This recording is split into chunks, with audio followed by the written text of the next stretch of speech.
Hello friends, I am Dr. Abhishek Baldwa, Assistant Professor in Biani Girls Colleges. On behalf of Guru KPO, today I will deliver a lecture on topic Indian Monsoon. Basically जो monsoon है वो अरबी भाषा के शब्द मौसम से लिया गया है, जिसका बेसिकली मीनिंग होता है पवनों का बदल जाना मौसम के अनुसार।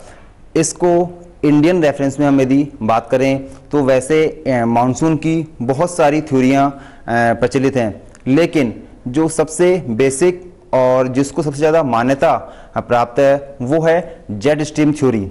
जेट स्ट्रीम क्या है? जेट स्ट्रीम एक स्पेशल या आप कह सकते हैं एक विशेष प्रकार का एयर मास है जो कि स्ट्रेटोस्फीयर के अंदर चलता है। इस जेट स्ट्रीम का जो डिस्कवरी है वो सेकेंड वर्ल्ड वॉर के टाइम पे की गई थी, जब अमेरिकन नेवी के जो जेट्स थे वो जब वेस्ट से ईस्ट की तरफ रन करते थे तो उनकी स्पीड बहुत ज़्यादा बढ़ जाती थी, लेकिन जब वही जेट वापस से ईस्ट टू वेस्ट जाते थे तो उनकी स्पीड बहुत कम हो जाती थी।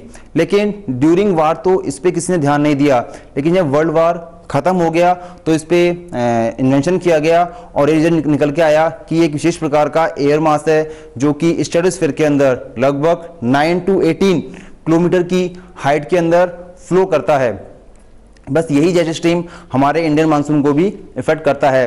बेसिकली इस मानसून ये जो जेट स्ट्रीम है वो सबसे पहले इसका जो इन्वेंशन या डिस्कवरी किया गया था वो साइंटिस्ट थे यीस्ट, इन्होंने किया था। और इंडिया के अंदर जो इस के ऊपर बहुत ज़्यादा रिसर्च करने का हम कह सकते हैं जो श्रेय है वो इंडियन मेट्रोलॉजिकल डिपार्टमेंट के थे पी कोटेश्वरम, उन्होंने इसको बहुत ज़्यादा काम किया है। अब हम बात करते हैं इंडियन मानसून के रेफरेंस के अंदर, जो कि जेट स्ट्रीम जिसको बहुत ज़्यादा प्रभावित करती है। जेट स्ट्रीम है ये बेसिकली दोनों टाइम में बहती है, फ्लो करती है, in winter and in summer both. Firstly we will talk about in winter season. ये ईस्ट से वेस्ट से ईस्ट की तरफ फ्लो करती है, और जब ये हवाएं इधर से आती हैं तो ये हम जानते हैं पामीर का पठार, टिबेटन प्लेटू जिसे हम बोलते हैं वो है। वहां से ये जो हवाएं हैं ये बाइफरकेट हो जाती हैं, एक इसका जो पार्ट है वो ऊपर चले जाता है और सेकंड पार्ट जो है वो नीचे तरफ डाइवर्ट हो जाता है। चूंकि ये जो हवाएं हैं बहुत ज़्यादा ठंडी होती हैं लेकिन ये ड्राई भी होती हैं।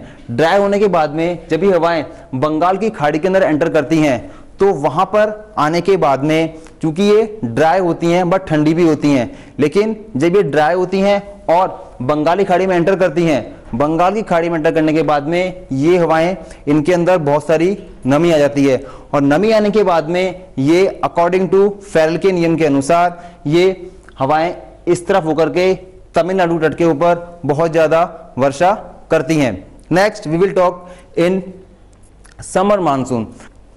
समर मानसून के अंदर ये हवाएं डायरेक्शन इनका चलने का वही होता है, लेकिन गर्मी के अंदर ये जो टिबेटन प्लेटू है ये बहुत ज़्यादा गर्म हो जाता है। बहुत ज़्यादा गर्म होने के कारण से ये जो हवाएं हैं इनका शिफ्टिंग थोड़ा सा ऊपर हो जाता है, और ऊपर होने के कारण से इनका जो एक ब्रांच है वो तो वेस्टर्न मानसून के लेकर के टुवार्ड्स पोल चल जाता है, और दूसरा जो पार्ट है वो अरब सागर की तरफ रन करता है। अरब सागर में रन करने के बाद में चूंकि ये हवाएं जो हैं ऊपर के पार्ट के अंदर भी फ्लो करती होती हैं तो वहां पे इनका जो प्रेशर है वो हाई होता है, और दूसरा ब्रांच जो इनका अरब सागर में आता है उसका प्रेशर बहुत ज़्यादा कम होता है।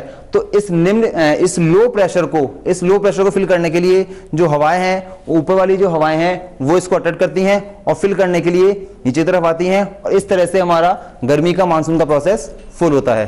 Thank you for more details please visit www.gurukpo.com।